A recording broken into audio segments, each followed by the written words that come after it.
은 창세기 33장 1절에서 14절 말씀입니다. 창세기 33장 1절에서 14절 말씀. 33장 1절에서 14절 교독하도록 하겠습니다. 제가 먼저 읽겠습니다. 야곱이 눈을 들어보니 에서가 400명의 장정을 거느리고 오고 있는지라 그의 자식들을 나누어 레아와 라헬과 두 여종에게 맡기고 여종들과 그들의 자식들은 앞에 두고 레와와 그의 자식들은 다음에 두고 라헬과 요셉은 뒤에 두고 자기는 그들 앞에서 나아가되 몸을 7번 땅에 굽히며 그의 형 에서에게 가까이 가니 에서가 달려와서 그를 맞이하여 안고 목을 어긋맞추어 그와 입맞추고 서로 은이라. 에서가 눈을 들어 여인들과 자식들을 보고 묻되 너와 함께한 이들은 누구냐? 야곱이 이르되 하나님이 주의 종에게 은혜로 주신 자식들이니이다. 그때 여종들이 그의 자식들과 더불어 나와 절하고 레아도 그의 자식들과 더불어 나와 절하고 그 후에 요셉이 라헬과 더불어 나와 절하니 에서가 또 이르되 내가 만난 바 이 모든 때는 무슨 까닭이냐. 야곱이 이르되 내 주께 은혜를 입으려 함이니이다. 에서가 이르되 내 동생아 내게 있는 것이 족하니 내 소유는 내게 두라.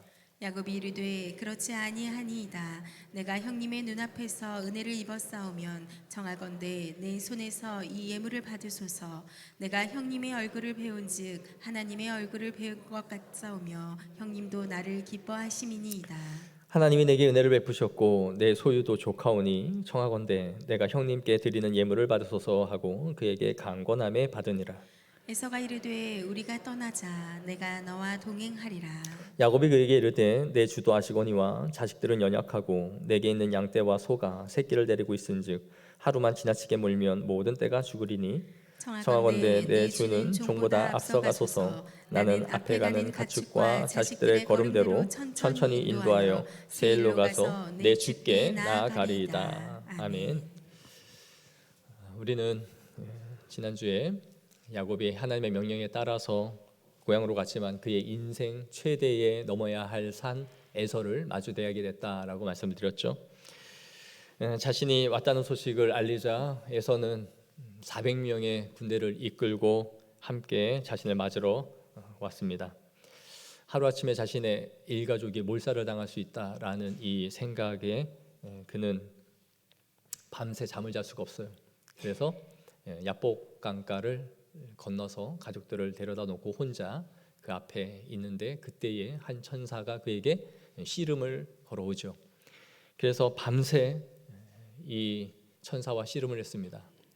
그리고 천사가 날이 밝을 때 가려 하지만 놓아주질 않아요. 나에게 축복하여 주지 않으면 보내지 않겠습니다. 축복하여 달라는 건 날 살려주세요. 나 이 인생의 위기 앞에서 나 도와주지 않으면 나는 놓지 않을 겁니다. 끝내 천사가 그의 허벅지의 뼈를 위골시킬 정도로 그를 패퇴시키지만 그럼에도 야곱은 놓지 않습니다. 결국 천사는 그의 이름을 야곱에서 이제는 이스라엘로 이름을 바꿔주죠. 그리고 축복하고 떠나갑니다. 이것이 무엇이었습니까? 이제 네 옛 본성 그 야곱으로는 살아서는 안 된다. 내가 너에게 준 이스라엘이라는 이름으로 살아라 그랬습니다. 이스라엘은 여호와 하나님과 싸워 겨루어 내가 이겼다라는 뜻이라 했죠. 그러나 그것은 그가 하나님을 이긴 게 아닙니다. 하나님이 져주신 거죠. 그런데 하나님이 보기를 원하셨던 건 무엇입니까? 네 인생의 가장 큰 그 문제 앞에 나와 씨름하라. 사생 결단을 걸고 하나님이 이 문제를 나와 해결해 주시지 않으신다면 나는 피할 곳이 없습니다. 그 자세로 달려들기를 원하셨다라는 거죠. 그리고 하나님이 이스라엘이라 하신 것은 너의 문제를 네가 해결하는 것이 아니라 내 앞에서 씨름하는 그 자세가 네가 합격하였다라는 의미예요. 네가 이제 나한테 무릎 꿇는 법을 알았구나. 그리고 네가 이겼다라고 선언해 주신 것입니다. 사실 그가 이긴 것은 아니었지만 하나님은 그에게 이 하나님 앞에서의 씨름을 보기를 원하셨다라는 것이죠. 하나님은 우리의 인생의 문제 앞에 우리에게 자꾸 우리를 테스트하십니다. 그리고 네가 그 문제를 어떻게 선택하고 결정하는지를 보겠다. 너는 나와 씨름하고 결투하자. 그래서 우리의 인생 가운데 하나님의 글러브를 끼게 하실 때가 있죠. 그래서 하나님과 결투하기를, 싸우기를 원하시는 것입니다. 바로 믿음의 사투, 그 불굴의 의지를 가지고 하나님 앞에 매달려야 할 때가 있는 것입니다. 그러나 인생은 자신의 힘으로 그걸 끊임없이 해결하려 하고 하나님을 대면하지 않는다. 그러나 그 앞에서 야곱은 하나님을 대면했고 그 하나님을 분이엘, 하나님의 얼굴이라 이름을 지었습니다. 하나님을 내가 대면해 보았다라는 것이죠. 우리가 이제는 그 인생의 야곱의 삶의 방식을 버리고 이스라엘로 살라라고 하나님이 그의 정체성을 바꾸어 주신 자리가 바로 이 분이엘 그 자리였다라는 것이죠. 밤샘 사투를 벌인 야곱은 이제 동일 트자 형 에서를 만나기 위해 걸어갑니다. 그 전에는 가족들 맨 먼 발치에 있었던 이 에서가 자신이 선봉에 서기 시작합니다. 새벽에 천사가 야곱을 축복했으니 이제 어느 정도의 자신감이 있었을 거예요. 아브라함의 이삭의 그 언약을 나에게 실현시킬 것이다 라는 그 확신이 들자, 아하, 에서가 나를 죽이지는 못할 것이다, 나를 해하지 않을 것이다. 왜요? 나를 죽으면 하나님의 언약이 여기서 끝이 나는 거잖아요. 그러니 하나님의 약속대로 나에게 성취하시고 복을 주셨다면 나는 이 앞에서 에서에게 죽지 않을 것이다 라는 담대한 마음이 생겼을 거예요. 그래서 이제 앞으로 당당히 나아갑니다. 그런데 1절에 우리가 지난주에 잠깐 말씀드린 것처럼 첫 대열에 누구를 세웠습니까? 실바와 비라 여종들과 그의 아들들을 세웠죠. 그리고 그 뒷줄에는 레아와 그의 아들들, 그리고 세 번째는 라헬과 요셉. 이게 어떤 순서였다 했죠? 사랑의 순서였다.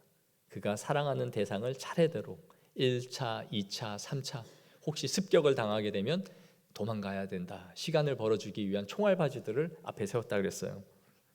근데 한번 보세요. 밤새 그가 하나님과 믿음의 싸움을 사투를 벌이고 이 확신을 받았다면 어때야 될까요? 더 담대하게 죽으면 죽으리라 일살각오로 그렇게 되겠죠. 그런데 야곱은 그러지 못합니다. 자신이 할 수 있는 인간적인 안전고리, 안전장치, 그 수단을 여기서도 하고 있는 그의 모습을 보여줘요.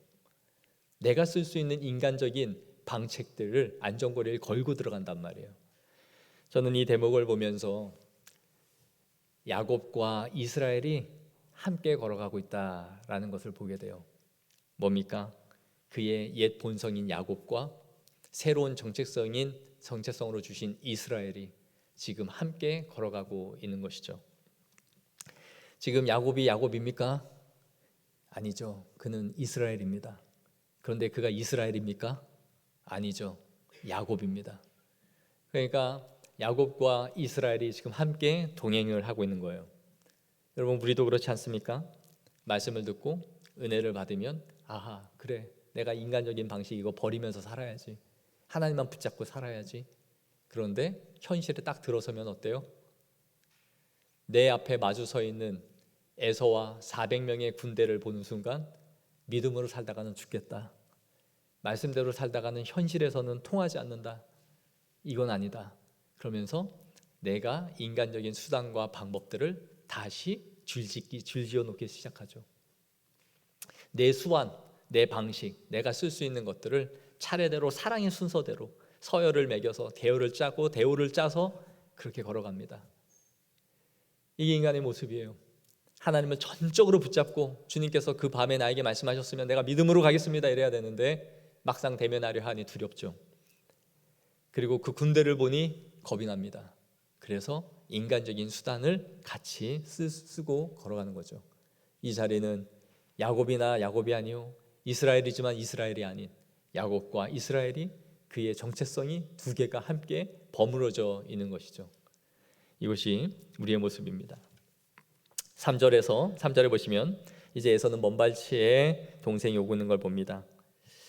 그런데 어떻게 옵니까? 자기는 그들 앞에서 나아가되 몸을 7번 땅에 굽히며 그의 형 에서에게 가까이 가니, 몇 걸음 걸어오다가 야곱이 자신에게 절을 하고 또 몇 걸음 오다가 절을 하고, 마치 몇 보의 그 절을 하는 그런 모습처럼 계속 자신한테 굽어 절을 하면서 7번이나 절을 하면서 자신에게 오는 것이죠. 이게 뭘 보여줍니까?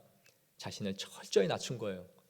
끊임없이 형을 주로, 자신을 종으로 모시겠다라는 자세로 지금 보이고 있는 것입니다. 야곱이 어땠을까요? 형이 100m, 50m, 30m 조금씩 앞두고 있을 때 저 이 기분을 상상해 봤는데요. 아버지가 없을 때 집에서 엄마 말을 안 듣고 혼이 나면 넌 이제 아빠 오면 죽었어. 말을 다 잃을 거야. 그래서 아버지가 걸려온 전화에 엄마가 다 이루고 나면 이제 아버지가 조금씩 온다라는 그 시간이 다가오면 제 심장이 두근두근 뛰기 시작하는 거예요. 이제 아버지가 올 텐데 나는 오면 죽었다. 그런 기분 같아요. 100m, 50m, 30m 그렇게 에서가 점점 다가오고 있는 것이죠. 그런데 4절에 무슨 일이 벌어집니까? 한번 읽어볼까요? 시작. 에서가 달려와서 그를 맞이 안고 목을 억을 맞추 그와 입 맞추고 서로 우니라. 아멘. 저는 성경에 나오는 여러 감동적인 장면들이 있는데 그 중에 하나를 꼽는다면 이 장면을 꼽습니다. 정말 아름다운 장면이에요. 20년 만에 만난 이 두 형제의 상봉이 사실은 한 가정의 엄청난 비극으로 끝이 날 수 있는 자리였던 거죠. 정말 칼부림이 일어나는 제2의 가인과 아벨 사건이 여기서 벌어질 수 있는, 형제 간에 정말 참사가 벌어질 수 있는 그 자리가 바로 여기였던 것이죠. 하지만 에서는 야곱을 보자 마음이 다 무너져 내렸고 그를 끌어안고 눈물을 흘리고 입을 맞추고 목을 어긋 맞추며 비빈 거예요. 내 사랑하는 동생 이제야 보는구나. 이 장면을 한번 상상해 보십시오. 야곱은 밤새 천사와 혈투를 벌였으니 온몸이 어땠을까요? 녹초가 됐겠죠. 머리는 산발을 하고 땀을 비오듯이 흘리면서 그 밤을 지새웠을 겁니다. 400명을 데리고 형이 온다 했을 때부터 이미 식욕은 떨어지기 시작해서 밥도 넘어가지 않았을 거예요. 근심으로 뜬 눈으로 밤을 지새웠잖아요. 그런데 돌아보면 누가 있습니까? 어린 자녀들, 자신의 처자식이 있죠. 이 당시에 아마 루벤이 12살, 그리고 요셉의 나이는 6살이었을 것으로 보여져요. 이 천진난만한 아이들이 아버지의 고향으로 돌아간다 하니까 그냥 마냥 좋아서 웃고 떠드는 거예요. 앞에서 뛰고 낙타 위에서 놀고 하면서 이제 드디어 아버지, 우리 큰아버지 만나러 가고 우리 할아버지 할머니 계신가 거기를 가면서 아이들이 마냥 좋고 깔깔거리고 있죠. 근데 이 자신은 뭘 봅니까? 형이 400명이 군대를 이끌고 오는 자신을 보는, 맞이하러 오는 이 형을 보면서 마음에는 정말 애가 끓는 그 고통을 느끼게 되죠. 이 아이들이 단 한순간에도 죽을 수 있구나라는 생각을 하게 된 겁니다. 한편 에서는 어땠을까요? 야곱이 온다라는 소식을 듣고 나서 드디어 날 잡았다. 네 놈이 드디어 내 앞에 나타나는구나 했을 거예요. 그리고 속으로 20년 전을 생각해 봤겠죠.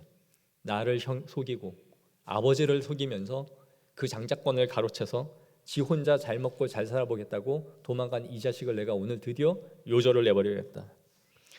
언발치에서 야곱이 오는데 어떻게 와요? 몇 걸음 오다가 나한테 절을 하고 몇 걸음 오다가 또 나한테 절을 해요. 지 잘난 맛에 사는 놈 아닙니까? 늘 지 똑똑한 머리로. 그런데 내 종도 나한테 그렇게 구부리지 않는데 철저하게 자신을 종처럼 절을 하고 걷다 절을 하고 하면서 계속 나에게 다가오는 것이죠. 그리고 나서 내 앞에 동생 야곱이 섰습니다. 근데 어때요? 꼴이 말이 아니에요. 너 밥은 먹고 사냐? 할 정도로 온 거예요. 밤새 잠을 못 잤으니 피골이 상접하고 눈은 퀭하고 머리는 산발입니다. 근데 모습이 어때요? 절을 하는 동생이 지팡이를 짚고 다리를 질질 끌면서 오는 거예요. 허벅지가 위골됐잖아요. 그 다리를, 뻗정 다리를 한쪽으로 쭉 빼면서 나한테 절을 해요. 그리고 또 쩔뚝쩔뚝거리면서 다리를 질질 끌고 오면서 또 나한테 절을 해요. 아니, 이놈이 나를 등치고 도망갔으면 잘 먹고 잘 살기라도 할 것이지, 온 행색이 거지도 이런 거지가 없이 진짜 그 불구의 몸을 가지고 이끌고 온 거죠. 이 모습을 보자 어때요? 마음이 무너져 내리는 거예요. 저는 하나님이 전날 야곱의 다리를 허벅지를 치신 게 정말 큰 신의 한 수였다라는 생각하게 돼요. 이 긍휼이 생기지 않을 수 없는 몸 상태 아닙니까? 아마 야곱이 이 큰 떼들을 이끌고 처자식을 거늘고 위풍당당하게 두 발로 걸어왔으면 이 새끼 내 복 다 가로채서 실컷 처먹고 저 배 두드리면서 왔구나, 화가 났겠죠. 그런데 야곱이 그게 아니에요. 하나님께서 그의 다리를 치심으로 야곱의 이 행색으로 에서의 마음을 완전히 녹여버리신 거죠. 정말 이렇게 우리가 하나님의 은혜는 우리가 예상할 수 없는 데서 온다라는 거예요. 야곱은 이 이후로 끝까지 불구로 살았습니다. 그래서 그의 후손들이 어땠어요? 이 뼈, 이 부위를 아예 먹지조차 않았다 했잖아요. 그러니까 우리가 볼 때는 야곱이 이 씨름 때문에 모든 것을 잃은 것처럼, 몸이 불구가 된 것처럼 보여지지만 아니에요. 하나님은 이걸 통해서 그의 형 에서의 마음을 완전히 녹이셨던 것이죠. 야곱은 여기서 하나님의 기적을 경험한 것입니다. 400명을 이끌고 오던 그 기세당당한 형이 눈물을 흘리며 목을 어금 맞추고 그를 입을 맞추는 일, 과연 상상이나 할 수 있었을까요? 하나님은 에서의 마음을 완전히 녹이셨던 것이죠. 그가 갖고 있었던 도끼, 분노, 복수의 마음을 야곱의 사투를 통해서 하나님께서 완전히 물과 같이 녹이신 것입니다. 그래서 오히려 긍휼과 사랑과 측은한 마음을 그에게 주셔서 이 동생을 품을 수 있도록 하나님께서 인도해 주신 것이죠. 얼마나 야곱이 감격스러웠는지 10절을 한번 보십시오. 내가 형님의 얼굴을 배운즉 하나님의 얼굴을 본 것 같사오며 형님도 기뻐하심이니이다. 형님을 본 게 하나님을 본 것 같대요. 이게 형한테 아첨으로 말하고 있는 말일까요? 아니에요. 전날 그가 사투를 벌이면서 하나님의 얼굴을 보고 뭐라고 이름을 지었어요? 브니엘이라고 하였죠. 그런데 자신을 축복하고 떠난 그 천사의 온화한 미소와 얼굴이 에서의 얼굴에서 비춰졌을 거예요. 내가 밤새 잡고 씨름했던 그 천사의 온화한 얼굴을 형의 얼굴에서 볼 수 있었던 거죠. 그래서 하나님의 얼굴을 보는 것처럼 내가 너무 감사하고 은혜를 입었다라고 말하는 것이죠. 오늘 본문을 통해서 우리에게 말씀해 주는 것은 우리의 인생의 기적은 우리가 만든 장자권을 포기할 때 찾아온다라는 것입니다. 형의 것을 가로채서라도 수단과 방법을 가리지 않고 내가 복을 받겠다고 했을 때 어떤 일이 벌어졌어요? 모든 관계들이 다 깨지고 다 꼬였습니다. 자신의 편에 두둔했던 리브가와 이삭 부부 사이가 깨졌고요. 아버지와 자식의 관계가 깨졌고요. 자신과 형의 관계가 깨져버렸습니다. 그리고 생리별을 하여 20년 동안 가족들이 보지 못하는 이러한 일이 벌어졌던 것이죠. 뒤틀린 인생사를 걸어갔던 것이에요. 하지만 이제 야곱은 자신의 힘으로 쟁취한 장자권을 놓아버립니다. 내 복은 인간의 혈통에 따른 장자권이 아니라 하나님이 세운 장자여야 된다라는 걸 알았던 거예요. 그래서 어떻게 해요? 형을 주라고 모시죠. 얼마나 형이 갖잖았겠어요. 여러분, 쌍둥이는 친구죠. 거의 단 몇 분 때문에 몇 분 차이로 내가 동생이 됐다라는 것, 그것 때문에 형이 그렇게 싫은 거잖아요.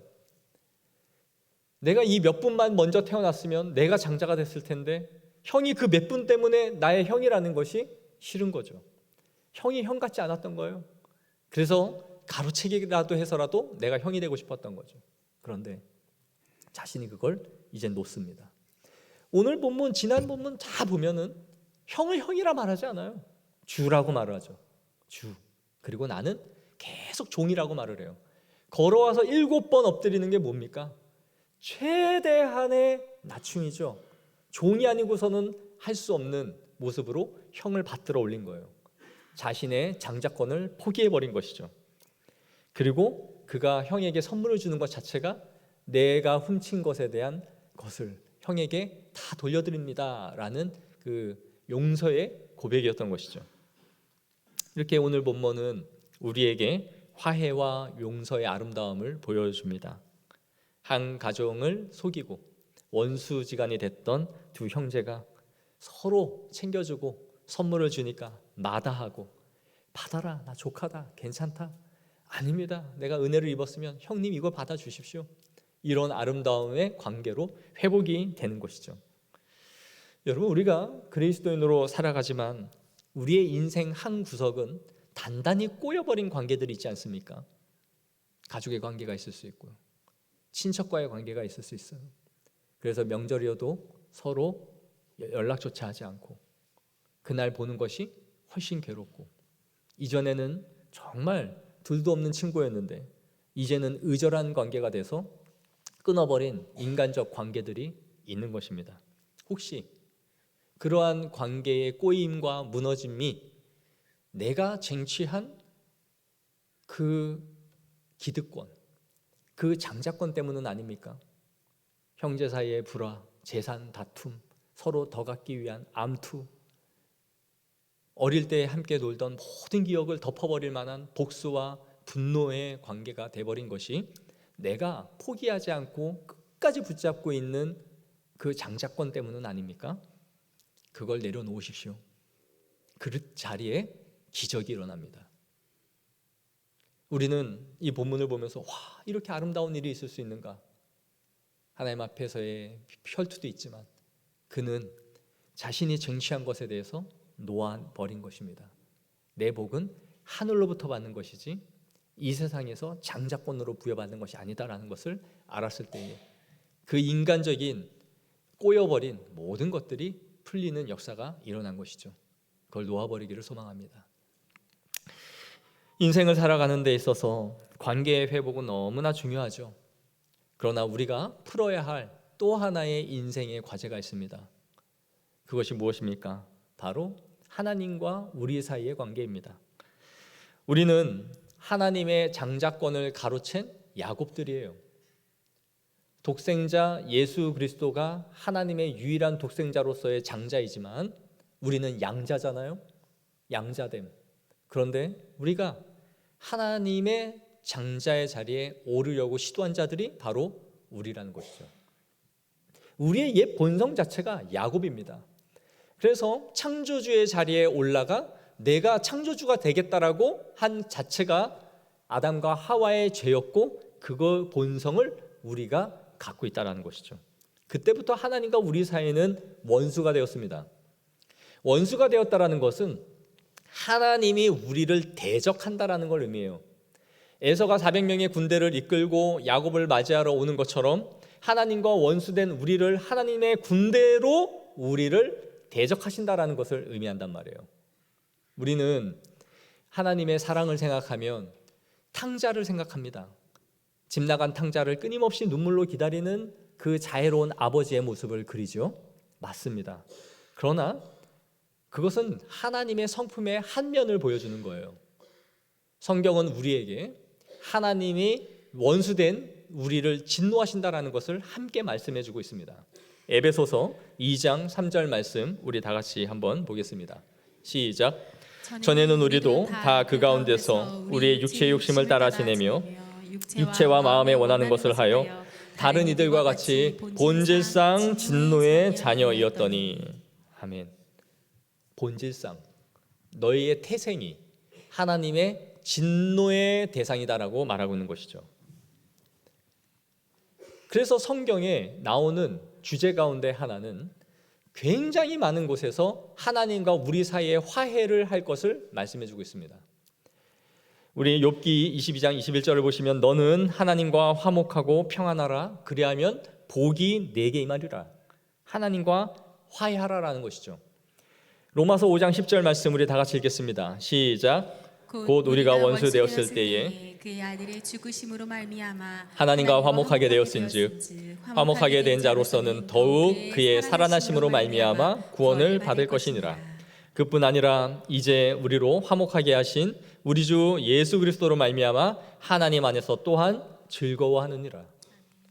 고린도후서 5장 19절 20절 말씀 또 같이 읽겠습니다. 시작. 곧 하나님께서 그리스도 안에 계시사 세상을 자기와 화목하게 하시며 그들의 죄를 그들에게 돌리지 아니하시고 화목하게 하는 말씀을 우리에게 부탁하셨느니라.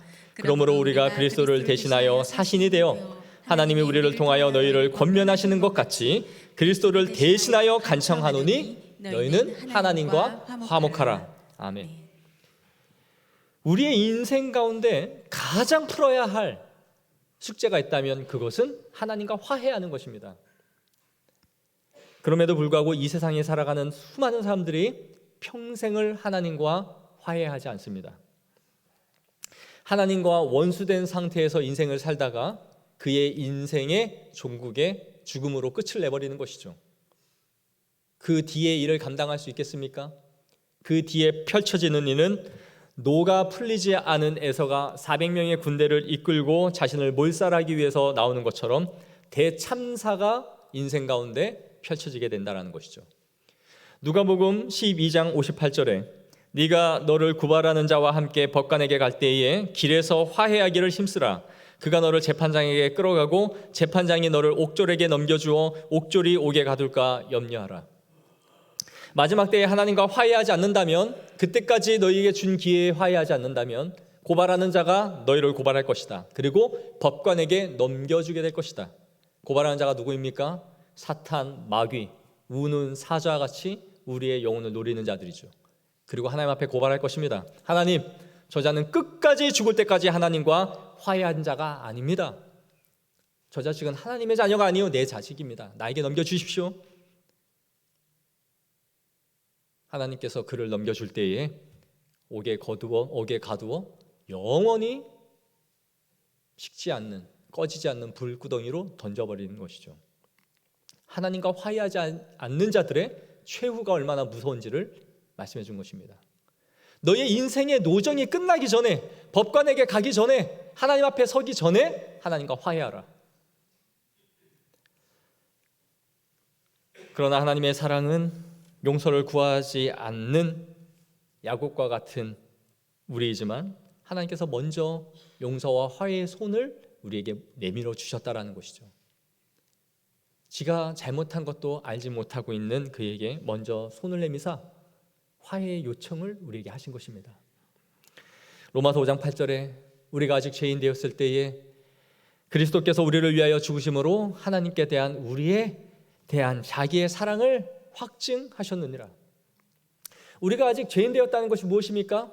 지가 죄인이라는 것을 알지도 못하고 있어요. 그때에 하나님께서는 그의 아들 예수 그리스도를 우리에게 보내주심으로 말미암아 내가 너에게 사랑의 손길을 내밀었다라는 것을 먼저 우리에게 보여주셨다라는 거죠. 이게 얼마나 대단한 사랑입니까? 용서를 구하지 않는 자, 자기가 죄라는 것조차 알지 못하는 자에게 먼저 우리 화해하자라고 손을 내밀고 그 손을 잡으라고 말씀하신 것이죠. 야곱은 오늘 자신의 인간적으로 만든 장자권을 포기함으로써 형에게 용서를 구했지만 예수님은 하늘의 영광, 진정한 아들로서의 하늘의 영광을 포기하며 자신의 장자권을 내려놓고 우리에게 찾아오신 것입니다. 야곱은 내가 만든 인생의 장자권을 포기했을 뿐이지만 하나님은 그의 아들의 영원한 보좌 위에서 낮고 낮은 이 땅 가운데 오시기 위하여 자신의 장자권을 다 내려놓고 하늘의 영광을 내려놓고 포기하여 우리를 구원하고자 이 땅에 오셨다라는 것이죠. 그리고 옆구리는 창에 찔려 피를 다 쏟으시면서 한 다리를 질질 끌고 오는 야곱처럼 우리에게 피를 흘려 찾아오시고 우리의 입에 입을 맞추시고 목을 어금 맞추며 우리를 안아주신 것입니다. 우리가 할 수 있는 것은 유일하게 하나입니다. 하나님의 이 용서와 사랑에 내민 손을 굳게 붙잡는 것이죠. 우리가 참으로 회개하고 돌이키기만 한다면 하나님은 그분의 진노를 다 누그러뜨려서 우리에게 하나님의 얼굴을 보여주실 것입니다. 이것을 믿고 하나님 앞에 나아가는 것이죠. 하나님의 용서를 믿는 자들을 하나님께서는 아무 조건 없이 용서하시는 것입니다. 그러나 우리는 이 하나님의 거저 주시는 은혜와 용서를 믿지 못하죠. 오늘 야곱은 이 에서를 다 믿지 못하고 있는 것이 분명해요. 12절에 보시면 에서가 이르되 우리가 떠나자. 내가 너와 동행하리라. 이제 내 동생아, 같이 가서 우리 같이 살자라고 말을 하죠. 그런데 야곱은 말해요. 내 주도 아시거니와 자식들은 연약하고 내게 있는 양떼와 소가 새끼를 데리고 있은즉 하루만 지나치게 몰면 모든 떼가 죽으리니 청하건대 내 주는 종보다 앞서가소서. 당시 루벤이 12살이고 요셉이 6살이었으니 아이들이 이 오랜 800km가 넘는 이 여행 기간 동안 지치고 지쳤던 것은 분명합니다. 그리고 가축의 새끼들도 있으니 더 몰았다가는 혹사를 당해서 죽을 수 있는 것도 사실이에요. 그러니까 에서가 이제 뭐라 말합니까? 그래, 내가 내 종 몇 사람을 내게 머물게 하리라. 그래, 그러면 내 400명의 사람들 중에 몇 명을 너에게 남겨둘 테니 그들이 네 양떼와 너를 돕도록 그렇게 해줄게. 그러자 야곱이 어떻게 합니까? 어찌하여 그리하리나이까 나로 내 주께 은혜를 얻게 하소서. 제발 그러지 않아도 되니까 데려가십시오. 얼마나 무서웠을까요? 간밤에 자기한테 잠복해 있는 이 돕는 사람들이 칼부림이 일어날 줄도 모르는, 형이 무슨 마음이 바뀌어서 밤에 어떤 일을 벌일지 모르는 일이 생길 수도 있는데 어찌 나에게 사람들을 남겨놓고 가겠다라고 말합니까? 제발 먼저 가십시오. 그럼 내가 뒤따라 갈 겁니다. 천천히 갈 테니까 제발 다 가십시오. 형의 용서를 아직 받아들이기에는 너무나 자기가 한 짓이 무서운 거죠. 이게 우리의 마음입니다. 하나님의 용서와 하나님의 호의와 사랑을, 값없는 은혜를 우리에게 베풀어 주셨지만 우리는 그것이 믿어지지 않아요. 그래서 내가 무언가 조건을 만들고 내가 무언가 하나님 앞에 업보를 쌓아야 하나님이 그래 이제 그만하면 됐다, 내가 너에게 천국을 약속하고 선물로 주노라, 그렇게 확인받고 싶어 하는 것이죠. 그러나 우리가 그렇게 조건을 채워서 하나님의 용서를 구하면 구할수록 구원은 점점 멀어지고 하나님이 원한 의도와 사랑을 우리가 받아들이지 않는 그 괘씸함이 생기는 거죠. 에서가 용서를 한 것이 야곱이 갖다 준 재물 때문이었습니까? 아니죠. 나도 아버지에게 받은 가축대 내가 족장으로서 다 이끌어가고 있다. 족하다. 가져가라. 이거 정말 마다할 만한 것이었습니다. 있어도 그만 없어도 그만. 그것 때문에 마음이 풀린 게 아니죠. 하나님께서 그의 마음을 녹이셨기 때문에 용서한 겁니다. 하나님의 사랑은 우리가 어떠한 조건을 만족시켜서 우리가 용서함을 받고 하나님의 자녀가 되는 것이 아닙니다. 그분이 베푼 호의의 손을 덥석 잡기만 한다면 그분이 우리를 품으사 입을 맞추고 우리를 주님의 자녀 삼으시는 줄을 믿습니다. 사랑하는 성도 여러분, 요한 1장 9절에 만일 우리가 죄를 자백하면 그는 미쁘시고 의로우사 우리 죄를 사하시며 우리를 모든 불의에서 깨끗하게 하실 것이요. 아멘.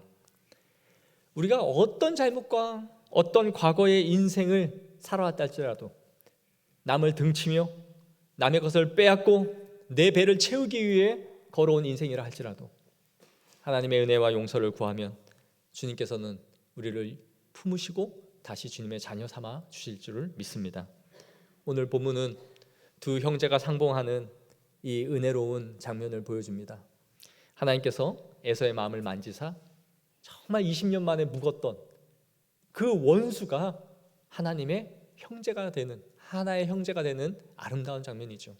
그러나 우리의 인생이 풀어야 할 가장 큰 숙제가 있다면 하나님과 원수된 우리가 하나님을 새롭게 만나 다시 상봉을 하는 것입니다.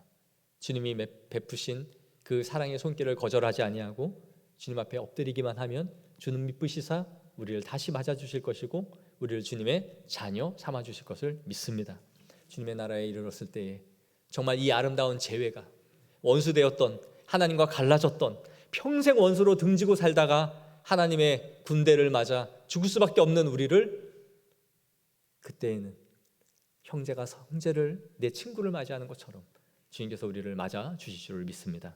더 늦기 전에 주님 앞에 돌아와 하나님의 무한한 은혜와 사랑과 호의를 붙잡는 성도들이 되어지기를 축복합니다. 기도하겠습니다. 하나님 아버지, 한 가정의 비극과 참사가 일어날 수 있는 이 현장 속에 하나님은 찾아오셔서 에서의 마음을 물같이 녹이사 그의 모든 분노와 도끼를 녹이시고 다시 사랑의 마음과 긍휼과 은혜의 마음을 베푸셔서 두 형제의 아름다운 상봉이 일어나는 것을 보게 됩니다. 아버지 하나님, 이것을 우리가 영적으로 생각해 볼 때에 주님과 원수된 우리가 극적인 만남이 주님의 은혜와 용서로 말미암아 이루어질 것임을 우리가 보게 됩니다. 우리가 더 늦기 전에 하나님을 외면하지 않고 주님을 굳게 붙잡는 성도들이 되게 하여 주시옵소서. 그리하여 하나님과 화목하게 하여 주시고 하나님의 용서와 은혜의 손길을 마음으로 진심으로 받아들이게 하옵소서. 내가 무언가를 조건을 만들어 하나님의 은혜를 구하고 용서를 받는 인생이 아니라 무한한 은혜와 사랑으로 거저 베푸신 하나님의 은혜를 마음 깊숙이 체험하고 받아들임으로 말미암아 하나님의 자녀가 되게 하여 주시고 주님